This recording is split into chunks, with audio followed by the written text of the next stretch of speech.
I want to talk about CEO development through the holistic value creation filter.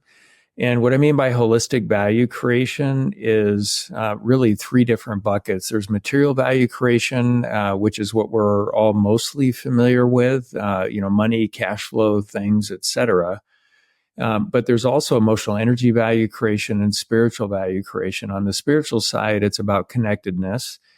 And as we're developing organizations to create more and more value over time, the emotional energy value that we create really is the X factor for leaders. They create these energizing environments for all the team members.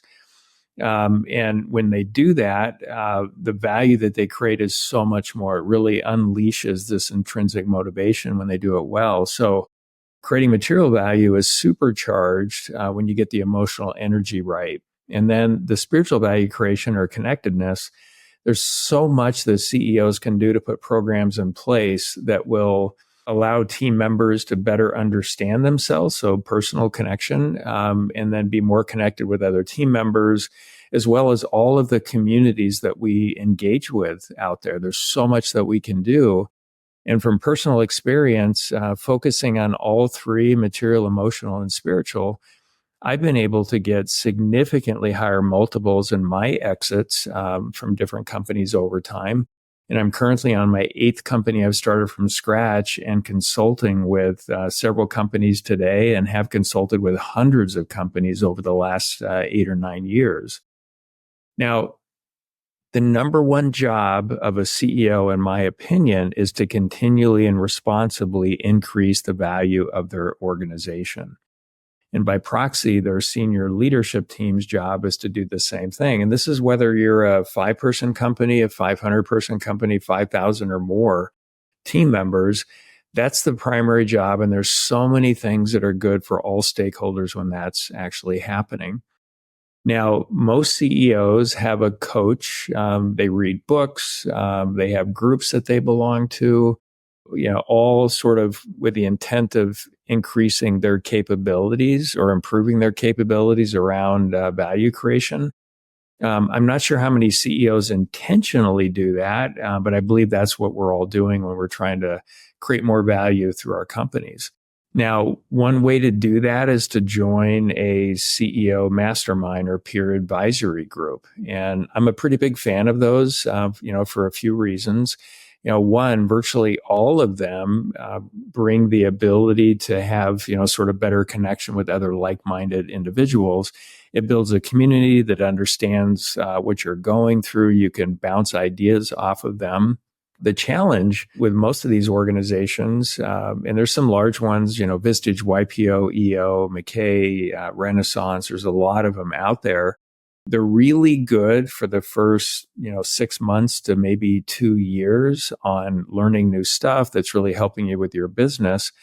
But they lose, in my view, and I've been part of different groups like this for over 40 years with overlap, they lose their evergreen sort of value that they offer. And I think that happens for a couple of reasons. One, the groups get too big, so you have very little time to talk about your business. And another point is that the members know so little about each other's business that it's hard to get all of their brain power to help each other create more value over time. And they often make process more important than value creation. So one of the things that I'm familiar with, because I've been part of a lot of different groups over the years, is there could be some form of an issue processing process where you state the issue, everybody asks clarifying questions, you answer them, and then they run around the room and give you some feedback, and then off you go. Now, the challenge with that is that the issue most CEOs bring up is often a symptom of something else going on. And if the group doesn't understand enough about each other's business, they can't go to the root cause. They just address the thing that was brought up. So that makes it really difficult. Now, one of the things that I've done is, hey, how do I create a better environment that really reinforces holistic value creation within organizations and those capabilities within each CEO to responsibly continually increase the value of their business? I actually call it execute masterminds. And in these groups, just learning from all the other group experiences that I've had, and there's always good stuff. But if you're really trying to grow the value of your business very intentionally, and that's why you want to be part of a group, I always knew there was a better way. And so, the format that I found works really well, and this could be done really in any group, is limited to 8 members. It's a 1 full day a month experience. And every 2 months, every member gets a deep dive into their organization. And for every member, each of these groups, all of them can see what each member's most important number is, which is reflective of the value of their business. And we're ensuring that they're on track at any and every point in time. So we know where we started, where we're going, and where we're at. And we're ensuring that each member is doing the right work to continually increase the value of their business and actually stay on track. So, for example, if profit is the goal, you can measure just straight net profit. It could be cash flow, or EBITDA is often a multiple of that that's used for selling a business.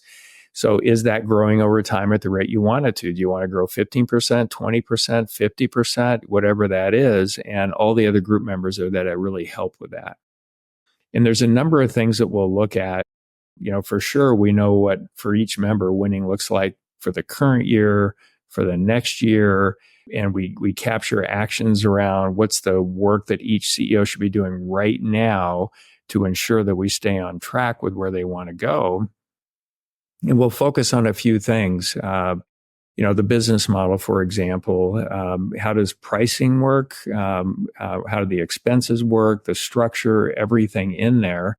What kind of profit is left over, and what's the potential for future profits, and what can be done to optimize that business model so we create more and more value over time for all stakeholders, for customers, shareholders, employees, et cetera.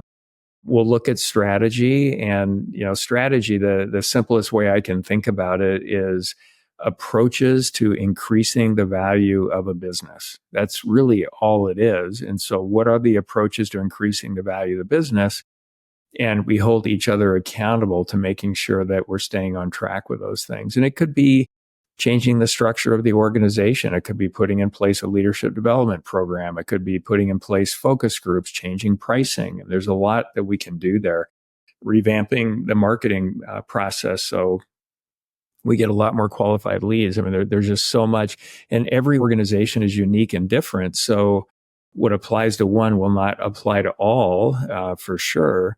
So in this format, when you do a deep dive on each other's business, no less than every 2 months, we're doing what they actually need to be focusing on to increase the value of their business.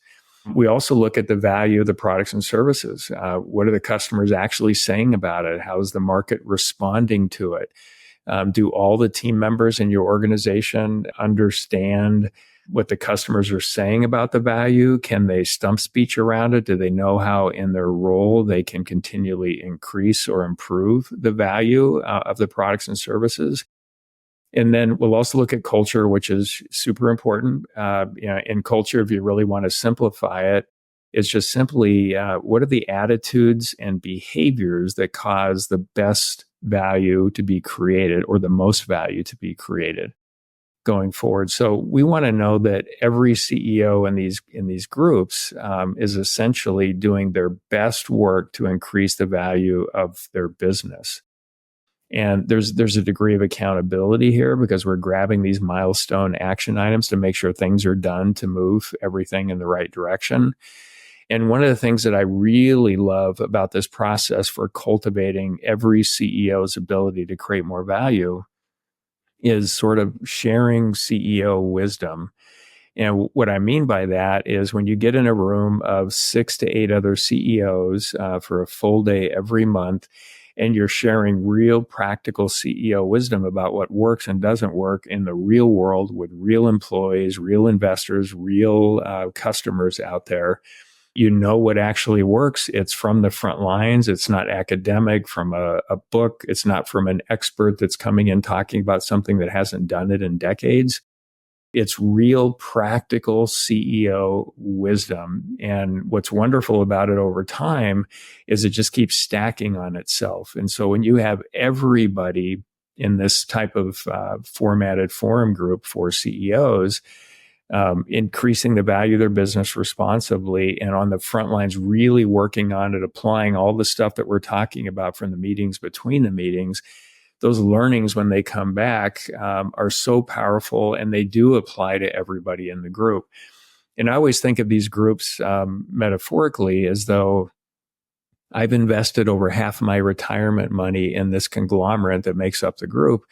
And I want to make sure that I get a really good return in my retirement so I can sustain the lifestyle that I would like to have. And all of the other members take that on as well. And so that's a really interesting leaning in perspective that happens when you have that mindset coming into the room. It's not just showing up like a lot of groups that I've been part of, waiting to get something that you can apply and then you take and run with it. You have your turn, but when it's not your turn, you're intensely focused on each other's business to help them increase the value of it. And again, responsibly in there. So that's an interesting mindset. Also, in terms of cultivating, capabilities to create value faster, I always cultivate significantly faster when I'm leaning in to help others. And members of these groups in this format, they understand that when they lean in hard to help other members increase the value of their business, whether they're significantly bigger or significantly smaller, it develops their capabilities to create value faster. And I love it when the large company CEOs, let's say something $300 million or more, is working with the CEO of a $2 million business. The larger company CEOs are launching products and services often regularly, and so it helps them with their skills to be able to do it. The smaller companies get to observe what's happening in larger companies. That's kind of where they're going. But those CEOs always come from some background where they can add a lot of value. And so I love groups that are stratified from, $1 million to $2 million companies all the way up to hundreds of millions of dollars, because there's so much benefit having all of them together. So that's my take on, every CEO's primary and number one job really is to responsibly increase the value of their business. And to do that, they have to cultivate their capabilities to do it. So, the real question here is, what are you doing to cultivate your abilities to increase the value of your organization?